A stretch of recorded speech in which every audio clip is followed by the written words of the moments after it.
بسم الله الرحمن الرحيم. عما يتساءلون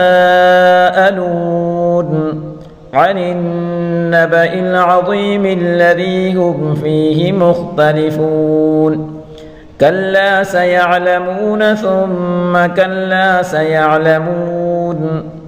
ألم نجعل الأرض مهادا والجبال أوتادا وخلقناكم أزواجا وجعلنا نومكم سباتا وجعلنا الليل لباسا وجعلنا النهار معاشا وبنينا فوقكم سبعا شدادا وجعلنا سراجا وهاجا وأنزلنا من المعصرات ماء ثجاجا لنخرج به حبا ونباتا وجنات ألفافا.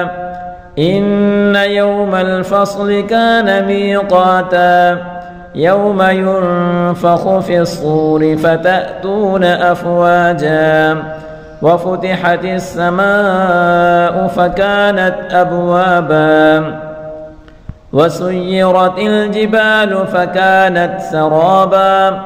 إن جهنم كانت مرصادا للطاغين مآبا لابثين فيها أحقابا لا يذوقون فيها بردا ولا شرابا إلا حميما وغساقا جزاء وفاقا.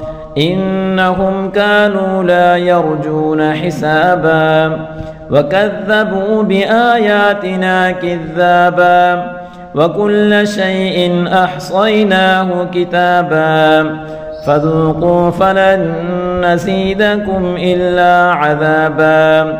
إن للمتقين مفازا حدائق وأعنابا وكواعب أترابا وكأسا دهاقا لا يسمعون فيها لغوا ولا كذابا جزاء من ربك عطاء حسابا. رب السماوات والأرض وما بينهما الرحمن لا يملكون منه خطابا. يوم يقوم الروح والملائكة صفا لا يتكلمون إلا من أذن له الرحمن وقال صوابا. ذلك اليوم الحق فمن شاء اتخذ إلى ربه مآبا. إنا أنذرناكم عذابا قريبا يوم ينظر المرء ما قدمت يداه